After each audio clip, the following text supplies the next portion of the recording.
Ladies and gentlemen, welcome back to Let's Dev. Today we are continuing to work on our Raft Demake. Now last time we added stairs to the game and began working on a level system to handle building vertically. We also finally fixed our shark code so that it turns more naturally and less like a single plank of wood. And today we'll be continuing to work on the verticality of our demake. We'll be testing whether or not 3D may help our current design issues with verticality. But first we've got to actually convert this project to 3D. So that's the plan, and usually this is where we get to the coding. However, let me first explain what we're trying to accomplish here. Currently our game is a 2D project.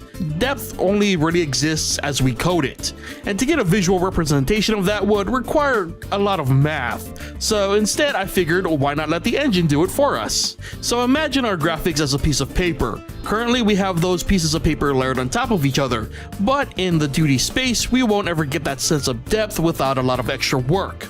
But in 3D all we need is a little bit of a perspective magic. The method we'll be using was inspired by the dolly zoom, a surreal perspective distorting camera effect conceived by Ermin Roberts for a number of Alfred Hitchcock movies. The effect is achieved by zooming in while simultaneously altering the field of view, all while maintaining focus of the actor or object. So we're going to try accomplishing something similar. When the player changes floors, their z-axis will change, and every time it changes, we'll apply that dolly zoom effect to maintain focus on the player and have the perspective help us visually differentiate between floors. But before we could do any of this, I had to set up the 3D projection. First, I temporarily disabled floors deactivating because theoretically the end result means we'll still see those floors in some context. Next, I started adding the 3D projection code, which I knew for a fact should have worked. I say should have because it didn't work. In fact, no matter what I did, nothing worked properly. Most of the time the camera seemed to be stuck in the floor or off in some random area which wasn't anywhere near the player. But then if I could get the camera to show up in the area with the player, the axis would be all messed up, and as a result the rest of the code wouldn't work and it would just go completely haywire. And I'm not even joking when I say that trying to figure this particular issue out took almost 3 hours of accumulated tinkering, researching, and getting absolutely nowhere. And let me tell you, the cause of this entire headache is so aggravating. So, GameMaker has a simple and easy way to determine depth for 2D games, simply called depth. The higher the number, the lower the depth. It's a great way to achieve visual depth without having to do any calculations.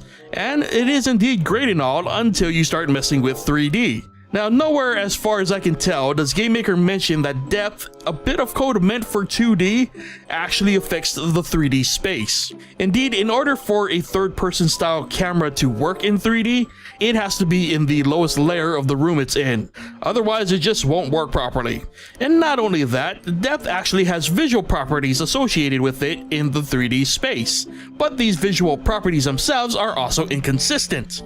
This is additionally frustrating because GameMaker Studio 1.4 itself doesn't natively support the Z-coordinate, and therefore we have to rely on using variables to define Z-based functionality. So yeah, it was nothing to do with my code and everything to do with the starting depth of my camera, which, by the way, was the default depth of 0. But finally, after hours of tinkering, the projection was set up in the exact same orientation as before. The next thing to do was to get the dolly zoom effect to work. At first I simply tried connecting objects' Z positions to their floor levels. I figured setting a floor to say floor 1 or 10 would be enough. The player in particular would have its Z position altered every time it interacted with the stairs, and I assumed that everything else would follow, like the placement of raft flooring. And it turns out I'd done something wrong. While I was able to tie the camera to the player and alter its distance and zoom with each floor, the problem I now faced was the fact that everything zoomed out with it. Long story short, another hour or two was spent trying to figure this out, and again, the answer was pretty simple. See, I thought it'd be enough to just define the object's Z position and assume that the engine would be able to do the rest. If I set a player's Z position to 32, for example, you'd imagine the engine would go, okay, the player is now at 32Z. But that doesn't seem to be the case, at least not with this project. Instead of the set it and forget it approach, I instead had to basically confirm in each step that, yes, GameMaker, this is the object's current Z position. Please remember this. Basically, I had to treat GameMaker like the most forgetful goldfish ever. And unfortunately, I don't have footage for the moment that I figured this out, because at this point I was working on this damn issue during lunch breaks, and partly out of spite, but mostly out of desperation to get this damn thing to work. But finally, after hours of hair pulling, we finally achieved our goal.